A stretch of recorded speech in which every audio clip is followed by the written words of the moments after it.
whole healthcare industry is going to change dramatically in the next couple of years. To chronic disease management and the preventative aspect of care. AI can now understand the key clinical concepts of what's being verbalized in healthcare. Welcome to Cherry Live. I'm Dr. Jordan Valrath, physician, entrepreneur, and Chief Medical Officer for Cherry Health. We're talking about Canadian healthcare. Join us as we speak to innovators, industry leaders, and people working to drive the health system forward. All right, today we're joined by Dr. Noah Crampton. He's a family physician and researcher at Toronto Western Family Health Team, part of the University Health Network. He completed his master's in health informatics at the U of T, and today he's working diligently to advance the field of electronic medical records as an effective method of improving quality of care across populations.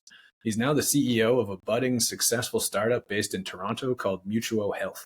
His company is commercializing Scribe, a state-of-the-art AI medical scribe tool now being used by over 350 healthcare providers across Canada. Dr. Crampton, thank you so much for joining me.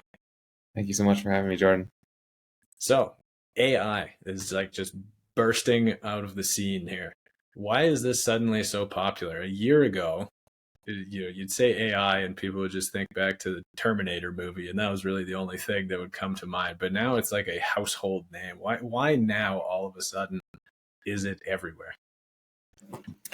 Yeah, so there's just been some extraordinary advances in the last couple of years that it's become so tangible to people, not just obviously in healthcare, like in all segments of society, when AI like really understands the semantics and syntax of language to a level that it's like exciting and also a bit scary. But what's happened is there's these new types of AI models called transformers that are powering things. People are familiar now with ChatGPT. It's like very natural sounding language. The accuracy for the intention of what is requested of the AI is just mind blowing. So I mean, I've been following the AI field really for like 10 years now. When it sort of started to, show like what natural language understanding is possible when you apply machine learning to it. But it really came to a head when these transformers came out, which is just humongous machine learning models trained on enormous amounts of data, and sort of like close to the level of the human brain, really. It's pretty crazy. Like, we used to think of the Turing test in terms of, whether an AI was sentient or not. And it seems like that standard metric came and went like forever ago. Whether or not, if you were talking to an AI through a text-based interface, could you tell, I think it was like 50% accuracy or something. I can't remember what the standard was, but could you tell if this was actually a computer or a human on the other end? And now it's the AI does communication better than us. It's taking all of humanity's input onto the internet and just like distilling it. It's amazing technology. And so tell me a little bit more about Mutuo. I've used the platform. I've been in there. I've done a few patient notes with it. I think it's super cool. I'm a huge proponent of like AI scribe tech in general. Like, this is the coolest thing to happen to healthcare in many, many years. How did you even come up with the idea for the business? When did you guys get started? Yeah, so I'm by my nature, I'm more of like academic. I'm really interested in research, evidence-based sort of analysis, etc. So I knew that digital health and AI were for sure going to transform my career as a doctor. Like, I was just starting in medicine when deep learning came out, which was like the next evolution of machine learning that was starting to be really powerful. And for me, I'm a bit of a futurist, so I saw the writing on the walls. Like, I gotta get my handle on all this. What's going on before it like happens to me? I'd rather I'd lead that kind of transformation that happens. So that's why I did the Master's of Health Informatics, which is not like a standard career trajectory for a physician. Like, after residency, after all those years, you do more schooling. But I thought it was so important, and it was during that time that I got connected with an advisor of mine here in Toronto named Mohammed Mamdani, who was like sort of this like guru in AI applied to healthcare data here in Canada. And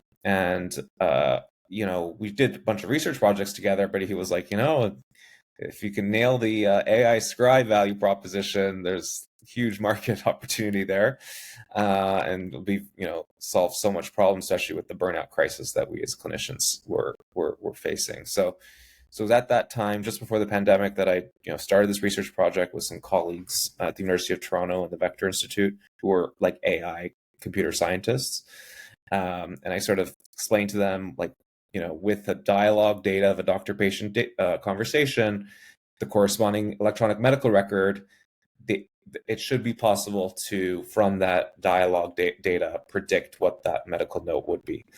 And we proved that out in our initial research project. This was before Transformers came out. And so then once we proved that this would be pretty accurate, we thought, well, it's just a matter of more data to get the accuracy up. So we said, okay, let's take a shot at entrepreneurship. That's one way of getting more data, is just people signing up. So we did, obviously the pandemic hit, but privacy, security, legal, all that stuff required before launch. And then we enhanced the AI with the Transformers that did come out. And as of April 2023 is when we formally launched. And for me, I'd had no business experience. I had a lot to learn on the job in terms of how to start up all the financial side of the company, how to hire and get product market fit, all these key elements of a startup journey. But I'm a capable guy, just scrappy, learn what you need to, and figured it out. And then what was really the catalyst that kicked it off? So you'd been interested and sort of dabbling your feet in the water for a couple of years even, and then about a year ago. So it sounds like it kind of coincided with when OpenAI really burst onto the internet with ChatGPT 3.5. Was that part of it, or was that just what brought AI to mainstream, dinner conversation and made you think like, okay, now's the right time to launch it? Or was that like part of the integral tech stack that you wound up using, or what was the impetus to get going a year ago? Yeah, so well, there were a few impetuses, but I think the main one was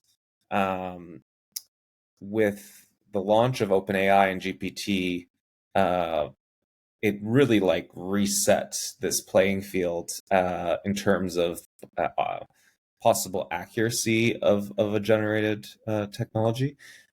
We had pretty good accuracy before we swapped in large language models into our pipeline, but it was not nearly as close as to what it is now that we have large language model under the hood.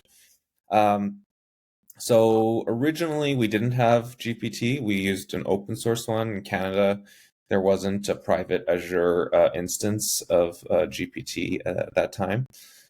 Over time, we've started to include that in our tech stack in a specific module of our pipeline. But yeah, every other week there's a new, more accurate large language model coming out. We keep having to experiment and learning what's the next thing that's going to make it even more accurate. It's evolving so rapidly. It really is crazy the pace at which things continue to progress. Yeah, exactly. So, okay, let's back up for a little bit. Can you give us a little bit of the overview of AI for dummies? How does AI actually work? I'd say most people at this point are probably familiar with the term large language model, but transformer, definitely, you caught me off guard there. That's kind of where the extent of my knowledge personally ends. Backing up, how does this actually function? Yeah, so it's to sort of bring it down to a very layman's terms, is not an easy feat. But essentially what's happening is the data that the models use is, think of it as examples, right? Each data point is an example, and patterns among linked data start to emerge when where humans did not perceive them before. So what's happening is there's a thing called a neural network, which is basically a specific kind of learning from the patterns of the data in a way that simulates how our neurons in our brain are connected, actually.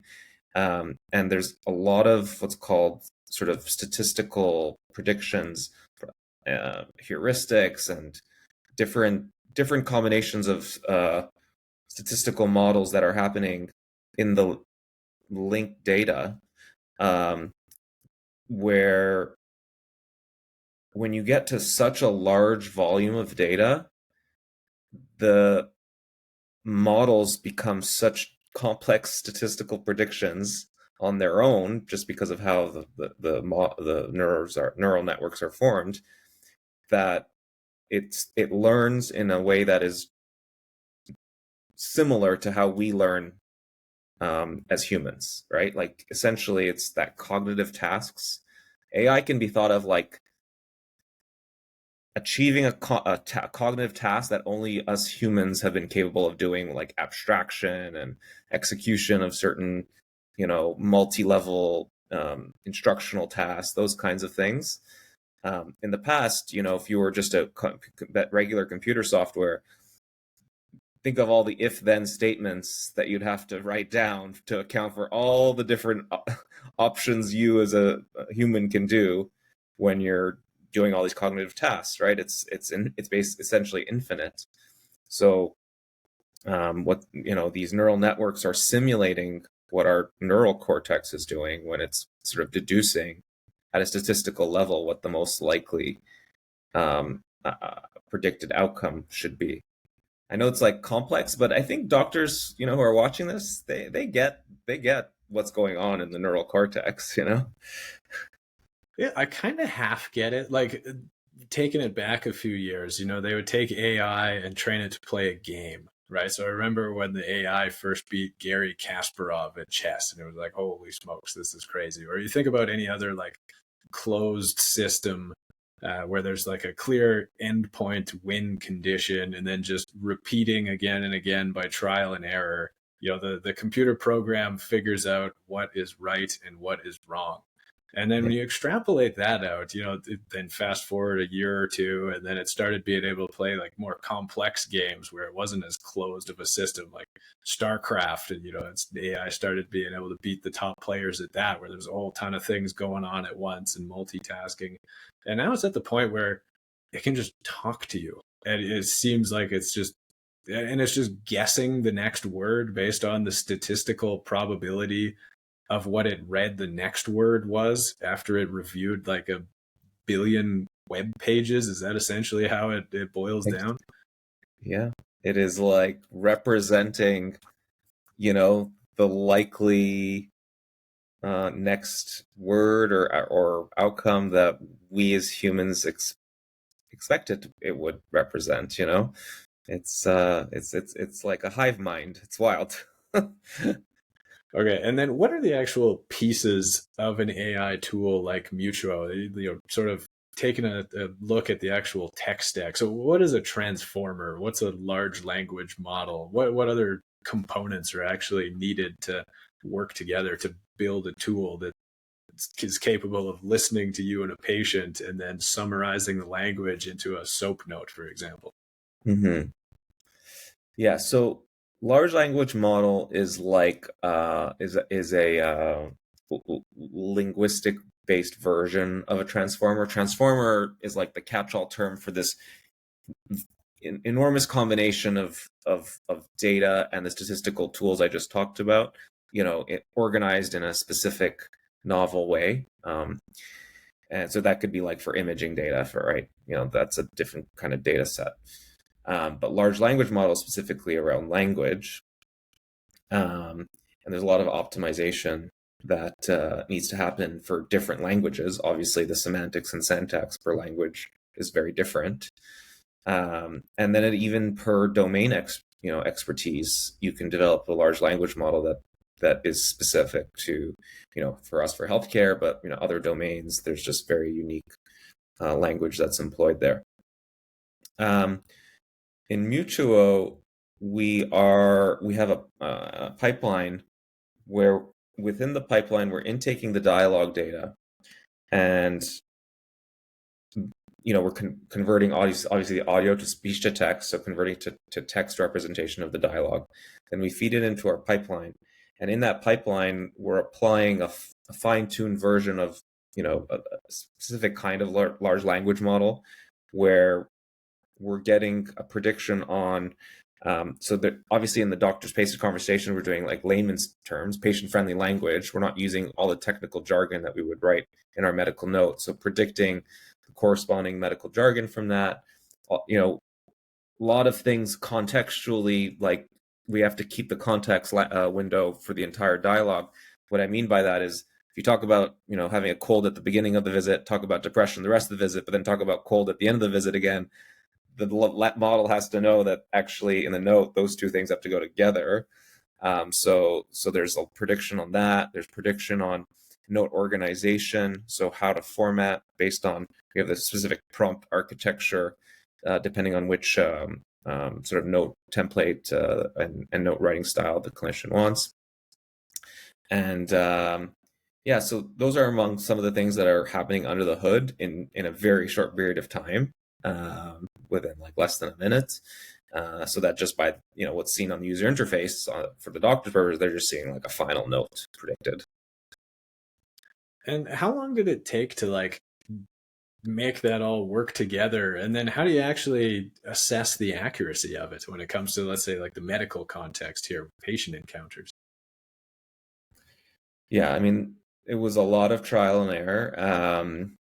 We had our initial data set where we were just sort of hoping, like, based on the content of that data, let's get some, try and get this accurate enough. And it, obviously that we use like 10K back when we started our research, 10,000 examples of conversations, which is like a drop in the bucket, but it's enough for a transformer to figure it out.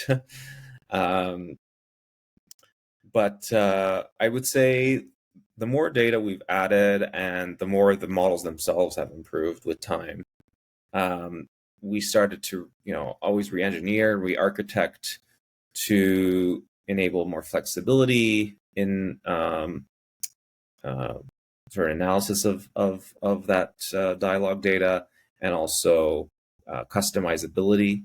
So doctors can now customize sort of like preferences on how they want the note to be. So at first it was just like, this is the soap note you're getting. Yes, that's it. But now we can build in a lot of flexibility. Like some doctors actually prefer to keep the layman's terms in like quotations, and so we can prime the AI to do that, versus no, they just want like super brief acronym only, like 3-letter words, so many preferences we have to count for, but we've built that in into the system over time. And it was a lot of trial and error. And one of the things that, we're really proud of the accuracy we have, but these large language models can be expensive. So it's also a bit of a like trying to figure out how to, make use of these AI models in an efficient way. This show is brought to you by Cherry Health, Canada's medical network where healthcare practitioners connect. Physicians, pharmacists, nurses, chiropractors, and all other healthcare professionals can sign up for free, start connecting, messaging with colleagues, or checking out job opportunities posted by thousands of employers across Canada. With dozens of healthcare-specific job filters and search options, we make it easy to advance your career, find your dream job, or line up your next locum with hundreds of new jobs posted every week. www.cherry.health to get connected today. In healthcare, I mean, physicians, practitioners in general, they're usually just pretty skeptical when it comes to new things. It's often, okay, show me the study. What's the research look like? How do you actually respond when they ask you about the accuracy and the reliability of a platform like Mutuo? Yeah, and I get that quite a bit, as you can imagine. So as I mentioned earlier, I'm like an academic at heart. So before the whole Chat GPT revolution came, we were being very methodical. We were planning like very detailed research projects. We kind of have to pivot and like go to market quickly and just make sure we're part of the the group that is getting in there a little bit earlier than I normally would have.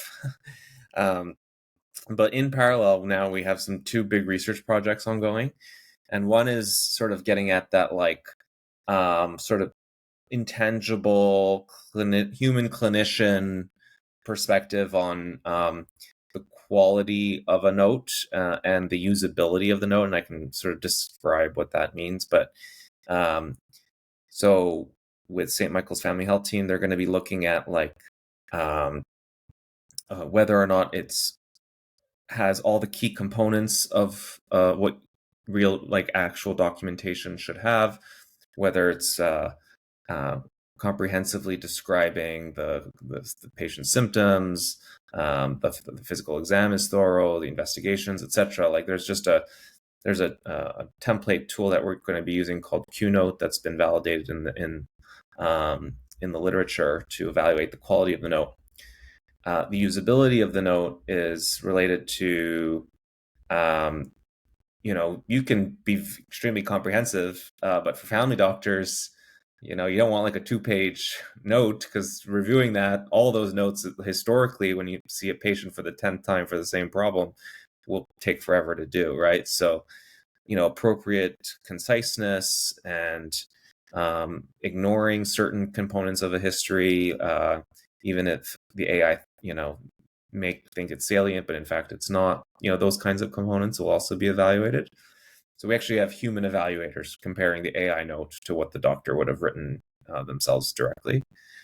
So that's in this one project we're doing. The other project is a pure AI evaluation that we're doing. And with that, it's pretty complex metrics that we're using that, they're with natural language processing getting so good, these are relatively new tools that are available. And so we're about to employ them in collaboration with the Vector Institute, where, because we have an entire context window,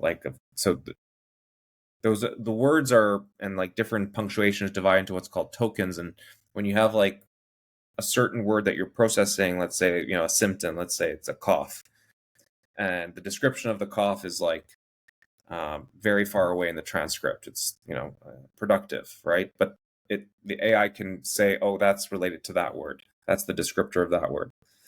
How that gets finalized into the final medical note, the way that the AI can presume how accurate it is how much editing, that's the sort of surrogate marker we're using, the doctor is doing specifically to that. So if they wrote productive, but in fact it was a non-productive in the transcript, so that was an error, there's going to be some editing done there.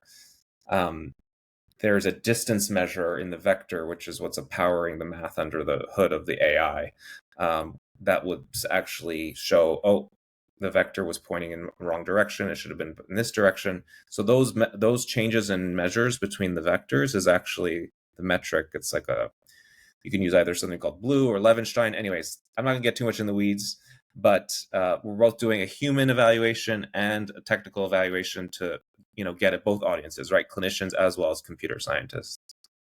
We should invent the medical Turing test, whether a doctor can tell whether a note was written by another doctor or an AI scribe, and just see what the actual accuracy there is. Because it's probably pretty variable depending on the subject as well. Some people take very, very thorough notes. Some people are very, very minimalist when it comes to this. Yeah.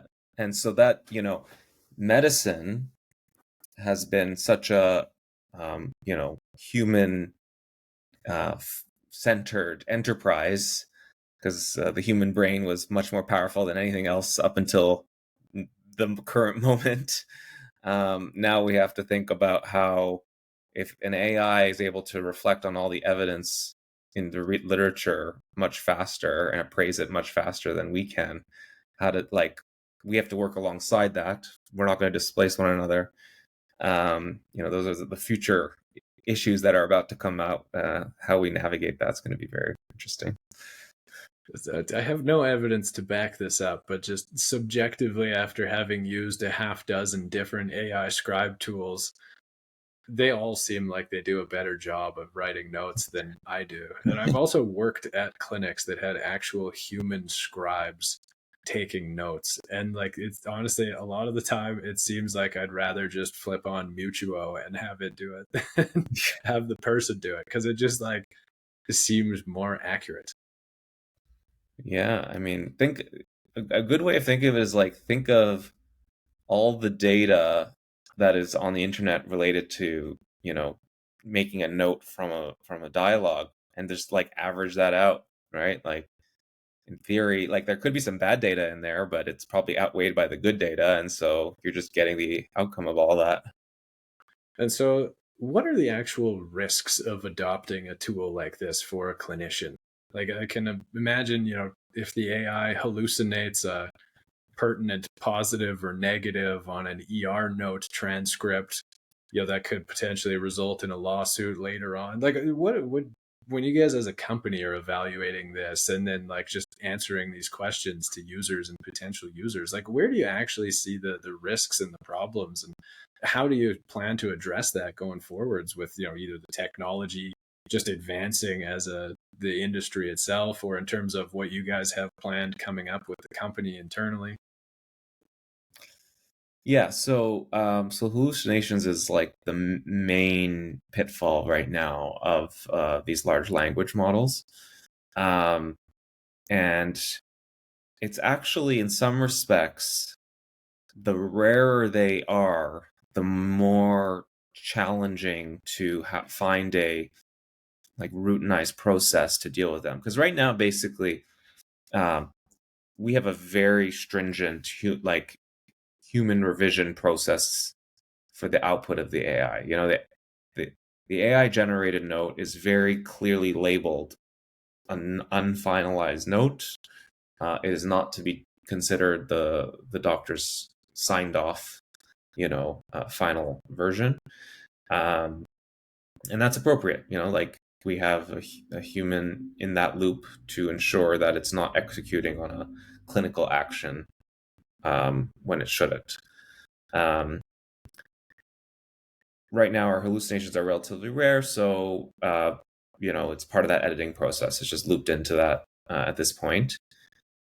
Where I'm getting like some concern, I mean, not right now, but may be in the future, is that there's this tendency that when a technology starts to work really, really well, there's like a dependency on it where there's a bit of I wouldn't call it laziness, but a sort of just routinizing of just assuming it's always correct, but that 1% of the time or less where it's completely incorrect, you just got in the habit of skimming in your revision process rather than like methodically looking through the note that the AI created. This is known to happen with many technologies, and we have to keep a process where the human is in the loop for the indefinite future until we figured out a way about really assessing our error rate as humans compared to the error rate of the AI on its own without supervision, just like we do for other technologies that we deploy in healthcare that is not being reviewed by a human, right? I think Health Canada and FDA are currently reviewing proposals on how to deal with AI models where there's a continuous stream of data, where it's continuously learning. And when new data is inputted, potentially new hallucinations are generated, right? So where do you have those safeguards in place? It's very complex. I think this is actually the challenge of our time. For us right now at Mutuo, we're just leaning on being extremely conservative and cautious and just seeing how it all plays out. So just as an industry, we're not quite there yet. And that set it and forget it, like where you just click finish and submit and your note's done. It's going to probably be a few years until we just like evolve better tech to facilitate that. And in the interim, you're always having to like read through and sign off, just I guess same as you would for your resident or your student learners notes. Yeah, that's just how we have to do it for now. Maybe that will change, but for now, and it just it feels like you're getting the benefits of the AI while also ensuring that like us as clinicians, we're in the driver's seat for patient care, you know? What about the privacy and security side of things? How do you address people's concerns when they mention that? Just the healthcare data, obviously, that's a really sensitive thing and needs to be protected. How do you address that? Yeah, so this is really important. This is like at our foundation, what we focused on. Um, there are clear legislative rules about how um, personal health information, data related to a person's healthcare, but also like identifiers and also things that are mentioned in a conversation that um, are not just data fields in an EMR, right? They're actually in streaming consciousness, just coming out with something sensitive, right? So it ends up being that whole audio, the whole dialogue, for us, we deem it as sensitive as individual personal health information data points. And the only way to ensure trustworthiness of our platform is to prove through auditing by both privacy and cybersecurity experts that we've essentially put in every safeguard, consenting mechanism, policies, procedures, encryption at different levels and different domains of our system and our servers, etc. Like we've gone through this very rigorously, and now we have provable audits that show that this has all been done, and that we're continuously reevaluating them. Right, the more we develop, we're getting buy-in because essentially when we show all the documentation to, let's say, hospitals who have in-house privacy and security experts, they say, okay, they've met the required bar. We have a privately hosted large language model. Yes, if some data leaked into the model, like personal health information leaked to the model, it doesn't matter because it's our private hosted model. It's not going to the OpenAI, Open ChatGPT public model, right? So we've had to develop according to that cadence, and that included, as I mentioned earlier, we always knew that OpenAI's model was the best, but we couldn't use it until it came to Canada in a private Azure instance, and that was took a few months after initial launch. So we just kept using what we had initially, and then we upgraded after the fact, and that's just how we'll have to do it. Wait until Microsoft or Google or whoever comes up with new models, and we'll leverage them. And what we're really excited about actually is, and the whole reason we called ourselves Mutuo is there's this mutual dynamic between the doctors who are inputting the data in a high quality way, because then we can use the high quality data to improve our AI models, right? And it's just a positive feedback loop. We give them better performance in our models. They're incentivized to give us higher quality data, etc. So what we're excited about is how do we intake that data over time to bend the large language models to being less biased over time. And that'll entrench even more trustworthiness on top of the privacy and security aspect. Does a copy of the transcript actually get saved, or even the audio file itself? Like, I'm just thinking, patient complains or there's a bad outcome or something in a lawsuit, like, could it actually be to the doctor's benefit of having this backup or a transcript of the conversation? Like, actually, the patient stated this and this and this when it came to their symptoms or risk factors. Does that exist even behind the scenes, or does everything get periodically wiped? So this is like the new world of recording visits, right? A lot of this hasn't been tested in court yet, but there's a lot of legal theory around this. What we've done is we've built in very robust consenting mechanisms. So the risks and benefits of being recorded and having the data stored is very clear. And we have actually two options essentially in our application. You could have the option where no data is stored at all. Like as soon as you're done the note, all data is automatically wiped. That's called AutoScribe Express.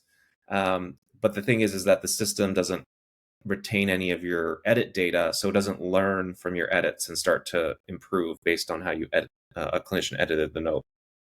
Versus our standard AutoScribe does retain that data. We don't retain the audio data, and the reason being is that's the one that's like lawyers are a little bit more concerned that it could go the other way medical legally.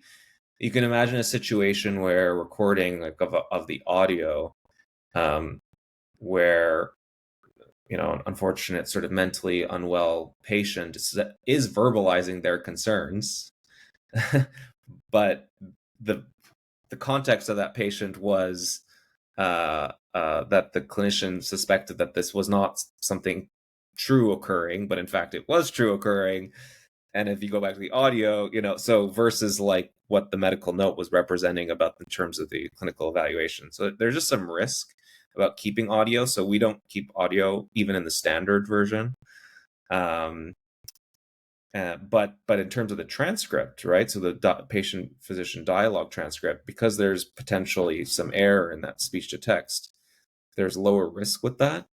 And our legal counsel has advised us that it's totally okay to keep a de-identified version of that linked to our note. This is a new world, and that's why consent is so important, just to understand the risks and benefits. How are you actually pitching it to clinics and clinicians when it comes to adopt this technology? Like, are you going for the save time angle? Is it more about the like increase your revenue by wasting less time charting and be able to see more patients? Or, in general, when you're talking to a doctor about the benefits of the platform, what are you going for? What's the angle? Yeah, all of the above. As the market itself has rapidly matured, so clinicians that are shopping for AI Scribe at this point are becoming a lot more informed. They get the value proposition at this point. But yeah, like that, our bread and butter is explaining to them how much less effort reviewing and editing an AI note compared to writing from scratch a high quality note is. Like, there's just so much less amount of time and effort required. We highlight all the time saved, the pajama time avoided, at the end of the clinic, for sure. But then we try and like explains how we're different as a platform compared to some of the others. We have real-time outputs, lots of customizability. We have EMR integrations that are very helpful to some. We have certain the data governance framework that I mentioned earlier that we're really proud of, like the trustfulness about how we're using the data.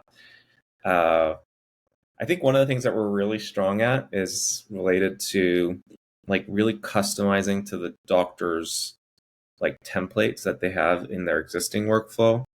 Many, like especially like community-based specialists, for instance, have certain templates that they use, whether they're doing a consult note or follow-up note, and depending on which specific condition they're addressing, they had some pre-templated language. So we're really able to be flexible with what they already have, and incorporate other information that gets revealed within the dialogue.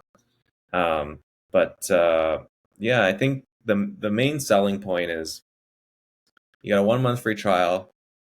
It's very easy to learn. I promise you will save time. That's basically in a nutshell what we do, and it's been quite successful. Love it. No, it makes total sense. That's pretty much what I've experienced too, just in using these tools. So I fully agree with you. When it comes to the future of AI and where you see this industry going in general, what is Generation 2 going to look like? And when do you think we should anticipate that actually hitting store shelves? Yeah, so actually in the near future, like what we're already working on is like automating some of the other admin tasks, like let's try and beat this burnout, from administration task thing away as much as possible. So we're excited about like automating like prediction of, requisition forms and PDF forms from different like providers. So all this we have in our R&D right now. So administrative tasks are the low-hanging fruit of AI because it's the same, replicating the same process that we're doing with the AI Scribe, which is here's an output on a document. You're tasked with reviewing it before it's finalized, and this final output still depends on the clinician approving it, right? Where it gets a little bit trickier is like true like decision support, like real time decision support for like the personal unique data of that patient in front of you matching to all the evidence that we have for that specific condition. AI can start making predictions on that and sourcing what studies it's coming from, what literature, guidelines, systematic reviews and meta-analysis, etc. But it's going to get trickier the more time pressured that decision support is involved in. And what I mean by that is, family doctor, if it's like not too busy a clinic, you can verify the source that it's predicting from. If you have the time, let's say there is some time for that. But in like a crazy emerge department where you don't remember the top of your head exactly what the next step is, relying on a decision support tool that's AI generated, what if it hallucinates? What if it came up with a completely different source that doesn't even exist, and then you implemented that clinical action, right? That's where it becomes pretty tricky.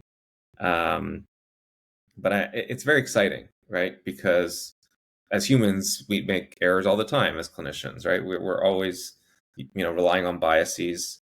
So how do we get the benefits of both a human brain and an AI tool working alongside each other? That's what the future looks like, and it's very much a human factors, question, like how these imperfect entities, both the human and the AI, come together for the most optimal patient care service, right? The clinical decision support thing certainly will be like an interesting frontier. Because I thinking back to medical school, they decked us out with this app. It was part of the University of Alberta library and just resource. I think it was called DX Diagnosis or RX Diagnosis or something like that. But I thought it was super cool back then, and that was probably 8 years ago. But you would just type in a clustering of symptoms, and then it would give you like the probabilities of the different conditions, or it would like spit you out a list of like dermatologic rashes which might match. And so I don't imagine it's going to take too much longer until we're all walking around the ER with like our Apple Vision Pros on. And then we've got the AI tool, not just, taking the notes, but also, maybe it's displaying your template, or it's got more of an algorithmic protocol in there of like, oh, don't forget to ask this question, or, hey, did you check this other thing or this physical exam piece? How long do you think it's going to take until we start getting that level of not intrusion, but that level of support, I guess you'd call it, on the actual patient encounter side? Well, it's very exciting because I think it'll make the comprehensiveness of an assessment better. So, as we're primary care clinicians, right? So we definitely think of the breadth. So what's common, also like here's some urgent things, emergent things not to forget. But there's no way we could remember all the, they call them zebras, right? All the like very rare conditions and their presentations that are maybe very subtle in their initial presentation. but an AI might be able to pick up on it if it has the data to do so. Where this gets a little tricky is like, well, you're asking those clinicians to do more comprehensive history and physical exam that maybe, they're not being overseen at that level right now, and they don't, because of just their practice, they're not asking all those detailed questions. They don't have the bandwidth or the time to get to that level, because of all the patient volume they have to get through. So the constraints of the health system is going to come up against the opportunities that an AI assisted decision support will provide. And it's that, like, how we integrate into the existing workflow. And maybe there'll have to be a complete transformation in the workflow like that. I wouldn't be surprised if, end to end, the continuum of care in 10 years from now is looking very different than it does right now. And 10 years is not that long. There's already a company in the States. I think they rolled these out in California, but there's like a box, like a meeting room, like you'd see at a communal workspace. And it's just in the middle of a mall. And you go and you sit in it, and the AI like does a whole history taking. And like, I think then it interfaces with a doctor back in the Batcave HQ somewhere. But I think the AI does actually try and tackle the bulk of the patient encounter and the diagnosis. But like you said earlier, having that human layer of redundancy just to like make sure that everything is being done appropriately. I mean, yeah, I think in the US, they have private healthcare where they push the envelope of what's like actually a good idea in terms of innovation right now. I think a little bit more cautiousness is probably warranted, but it's coming. Some sort of transformation is likely to happen. So in terms of where you see the direction of Mutuo going, it sounds like you're going to be focusing a lot more on like the task automation, reducing that admin burden. How do you actually get to a point of being effective? Does it require an EMR integration? And then does that really limit you as a company in terms of your growth? Or how do you actually get that to the point of being able to like automate a useful output for creating a consult or a lab rec or, all these follow-up tasks that the doctor would have to do? Or is that even what you guys are planning to do? Did I read you wrong earlier? Yeah, EMR integrations are really important. We are very much purposefully trying not to become an EMR ourselves. We'd rather integrate with other EMRs rather than get into that competitive space. The sort of added advantage of going with us is that we have a lot of deep expertise and a lot of deep knowledge and of how to build these AI models now, how to apply them to these use cases. So we're working well with the EMR vendors that are open to integration with us. There are other EMR vendors that are sort of like walled gardens. They're very closed off. They don't want to integrate with third parties. That's their prerogative. I do think the ones that work with forward-thinking, innovative, nimble startups that are, quickly executing on these use cases are the ones that are going to attract clinicians, over the next few years. The AI-powered EMR is going to be very, very appealing, and it's just how you get to that AI-powered EMR. The EMR is so centered on actually like typing and clicking as a action. But the more and more voice comes into the fray, the more how you design the EMR can change and make it easier. So we're excited to be a partner to those changes as the EMR vendors do those. And what should we look for coming up then? What are those first couple things you guys have planned on the product roadmap? Yeah, so right now I'd say main thing that we're going to be launching is our suggestions feature. So it's currently in alpha, but basically it'll predict the content of referral or a requisition form, and prescriptions. Again, that's related to how much EMR integration we have, but we can predict into certain prescription fields.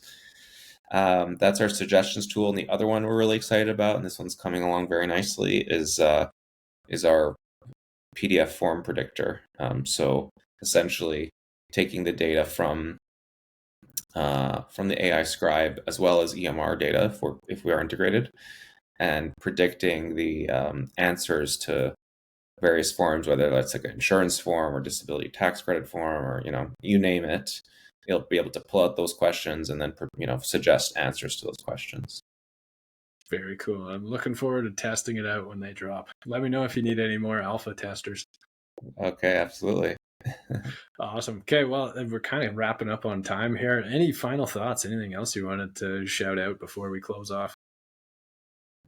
Yeah, the Cherry Health audience obviously focused on the human resources that you employ at your organization to get to really execute on the strategy of your organization for patient care, etc. I think it's important on not only clinicians but also on clinic owners and managers to think about what is the role that, has my organization become AI ready, and is thinking about in a thoughtful way how they're going to integrate AI at different levels of their organization now, rather than it happened to them, because it's now is the moment of sort of co-design and getting the best outcome out of an AI tool, while we're in the hype cycle of this development right now. A lot of excitement that can shape how this all plays out. So I encourage your audience to reach out to me to learn more. Awesome. Where can they find you if they want more info? Yeah, so our website is mutuohealth.com, MUTUO health.com. You also free to send me an email. I'm very responsive.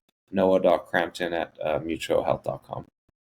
Awesome. Well, thank you, Dr. Crampton, so much for chatting with me this evening. I honestly feel a lot smarter after having spent an hour with you. I think my IQ may have gone up a point or two, and I needed that. So I appreciate you taking the time. Thank you.